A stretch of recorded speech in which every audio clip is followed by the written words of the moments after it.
again and put some just in the centres of that, and then centre of that again. Quite straightforward is this.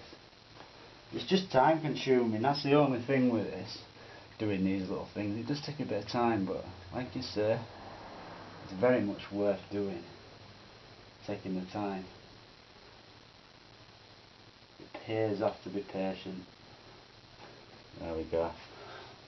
And then same at the sides. Just wanna, in fact I'll do it this side, you can probably see it a little bit better.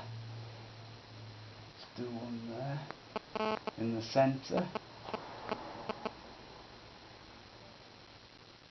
Do one in right, that's dried enough now, so I've zoomed in a little bit for you so you can see it a bit clearer. Just putting a couple more of these little nails in. And what I do is, once this is dried, I put like a little glimmer on the top of the nails, if you like. Just like a little glimmer, as though the light's just hitting the top of it. Put one here in the middle, just in there, and then one up there, in between the two.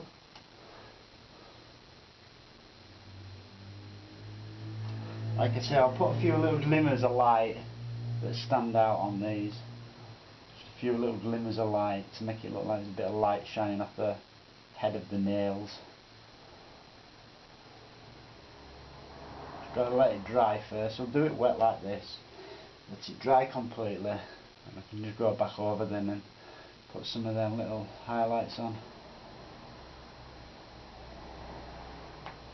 There. They don't all have to be the same size. This is a traditional oak wood frame, you know what I mean? When the traditional ones like this, they don't always have to be bright. Right. Just going to get a small little brush, a little tiny one. Now I'm just going to use that same colour that we've got. Just going to use a tiny bit of white acrylic with it. Put myself a little bit of that white acrylic out. You don't need a lot of paint for this, really, you don't. I want it to be kind of transparent. So by using that and mixing it with this dark, you get like a kind of grey colour. You can see that just there, you get kind of grey colour. Pull that out. And then just up in here on the nails, just on one corner, you just want to put like a little glimmer. And I hope this stands out to you guys. If not, I'll be doing a close-up for you anyway. But you can do a lot with one load. See that? I've done all the top ones nearly with one load of paint.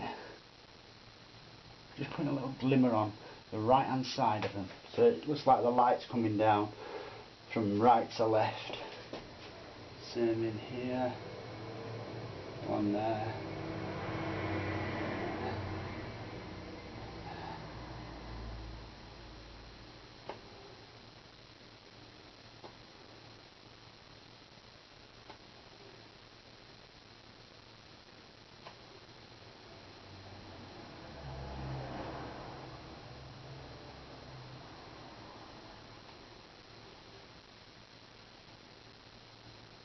Amazing how many you can do with just one load.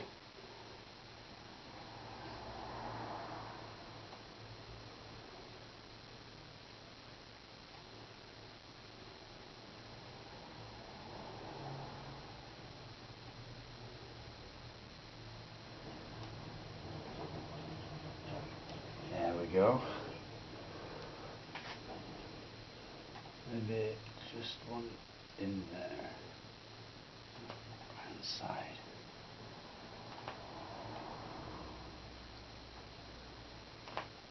Bit more colour, so it stands out just a smidgen more.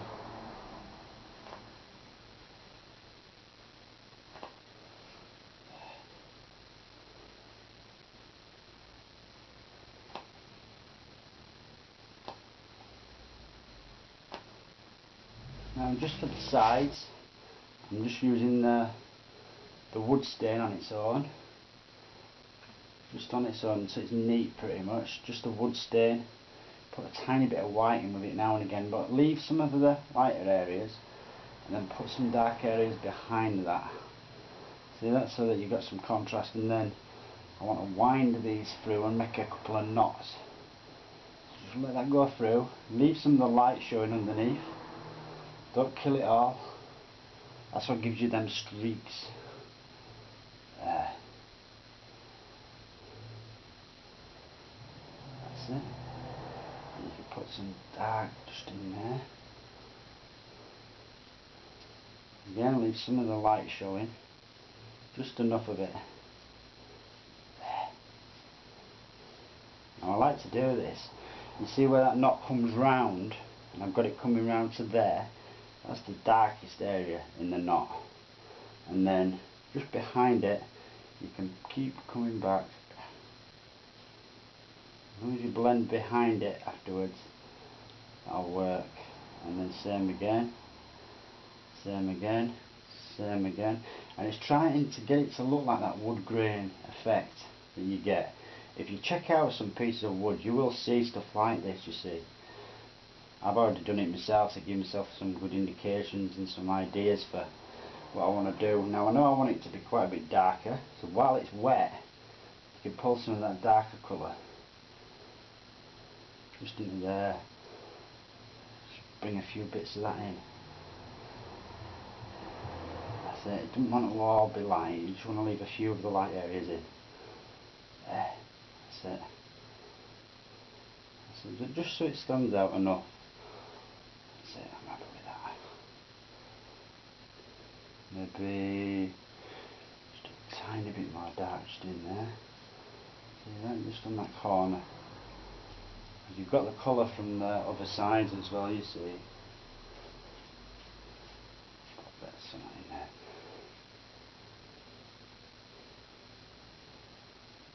That's it. In fact, just here and there, if you want to do a dark little knot, just with black, put a bit of black acrylic, just in there maybe, there's one. Maybe we've got one just sat in there as well. Just a few darker bits.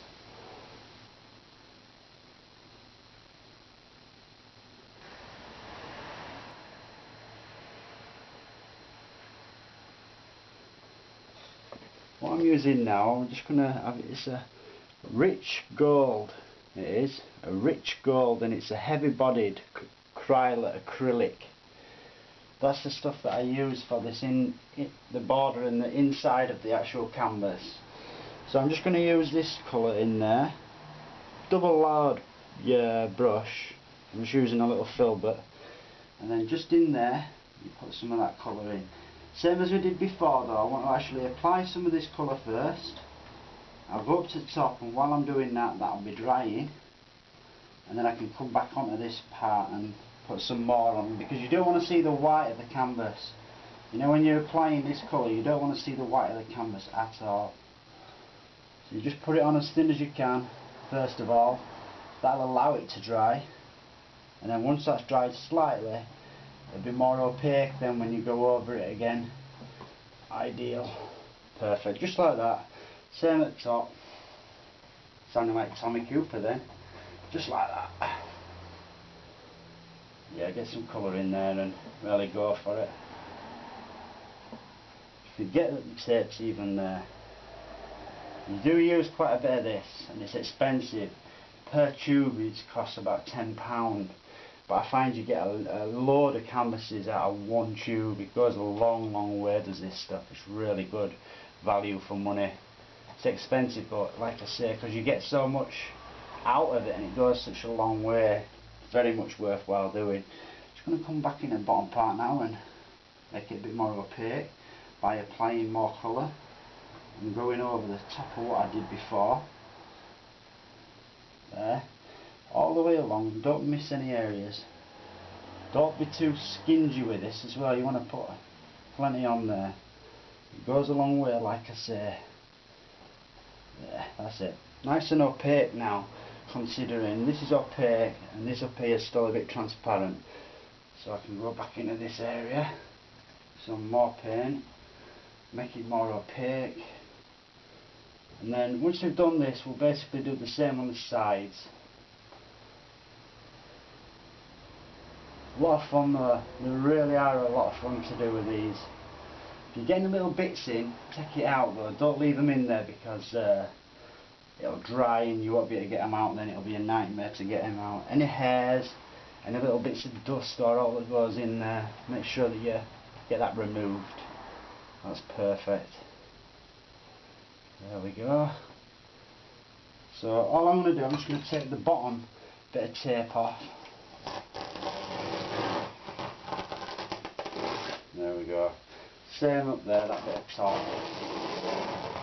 I'm going to let this dry and then I can do the edges, and then that's completed. I'm just going to do this last part again with a lovely gold colour. The heavy bodied ones of these are the best quality. Heavy bond, the heavy colour ones are much better. They're just much more opaque and they cover really well. You get cheap acrylics, you tend to find that cheap acrylics don't cover very well at all, and you struggle big style with them. So it's worth investing and paying that little bit more for these paints. Like I said, they're £10 a tube, but you get a lot of canvases out of them. You're using them for small areas like this, basically, generally. Just using them for these easy bits.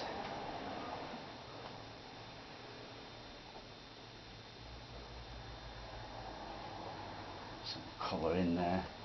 Remember what I said, put it in thin first, and that way it will have slightly dried. Sometimes it's just worth as well having your hairdryer at hand. Give it a little going over.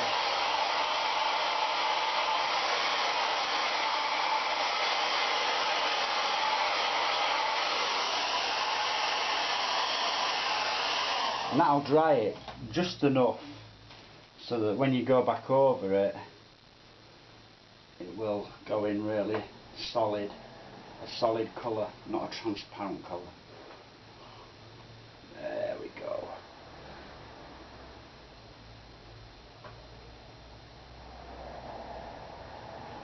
You can use there's a different kind of gold that you can use for this as well, like a gold leaf. That's nice. This is more like the antique gold what I'm using right now, but you can use a gold leaf and that's a really good one to use, it really is. So again, put some more colour green down in there. Again, once you put the colour in, try and be lighter with your touch so that it feathers rather than leaving big dints and stuff in it. So put the colour on and then gently just feather it out. Right, that's exactly what I was wanting. So, the moment of truth. You've got to hope that it comes out neat when you do this.